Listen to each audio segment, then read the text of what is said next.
Depuis le 17 mars, les cours d'école et les classes sont désertes. Le déconfinement avait été annoncé pour le 11 mai, y compris la réouverture des écoles avec mise au point d'un protocole sanitaire.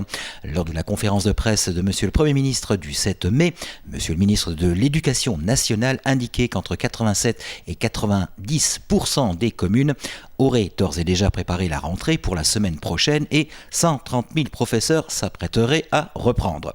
Dans presque toutes les communes de la vallée de la Fensch, ce n'est pas tout à fait le cas.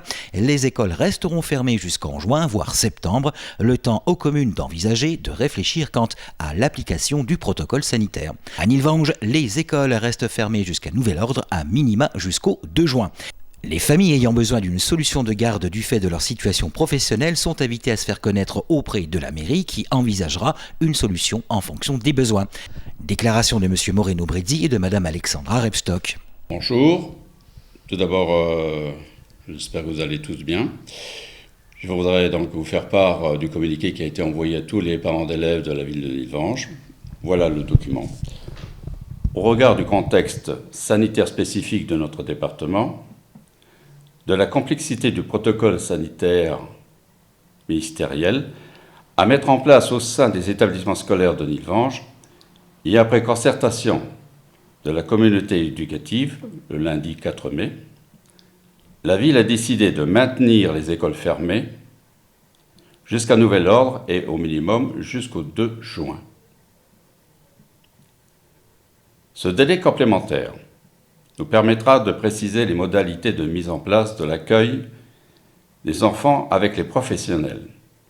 Nous espérons qu'il sera mis à profit pour assurer une continuité de l'école à distance par les enseignants. Toutefois, nous souhaitons accompagner les familles nécessitant, au regard de leur situation professionnelle, une garde de leur enfant. Ainsi, nous les invitons à se faire connaître auprès des services de la mairie afin d'évaluer les besoins de garde et de définir rapidement des solutions à leur proposer. Ce document a été co-signé par Mme Alexandra Rebstock et par moi-même, Moreno Brizzi. Donc cette décision qui a été prise l'a été en concertation avec la communauté éducative, à savoir donc les directeurs d'école, mais aussi les représentants élus des parents d'élèves et la direction de la Maison pour tous. Plusieurs points, donc, comme l'a dit M. Brizzi, ont été des freins à cette réouverture d'école.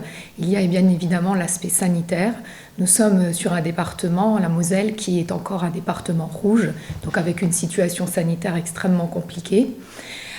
Il y avait aussi un sondage qui a été réalisé auprès des parents d'élèves et il s'avère que moins d'un tiers des enfants souhaitaient, enfin en tout cas les parents souhaitaient les remettre à l'école. Ce qui donc aurait entraîné effectivement un accueil assez disparate au niveau de la semaine et beaucoup d'enfants qui seraient restés à la maison. Or, les enseignants qui se seraient retrouvés en présentiel n'auraient pas pu assurer avec la même qualité, en tout cas, ou en tout cas consacrer autant de temps à l'enseignement à distance. Donc, il y avait aussi le fait que la rentrée soit très rapide, avec un protocole sanitaire extrêmement rigide, extrêmement contraignant. Donc, tous ces éléments mis dans la balance ont fait que nous avons pris cette décision. Pourquoi jusqu'en juin? Tout simplement parce que nous nous accordons quand même du temps pour voir si la situation sanitaire s'améliore et permet, dans un second temps, de réouvrir ensuite les écoles. Voilà le contenu de ces réunions et de cette concertation.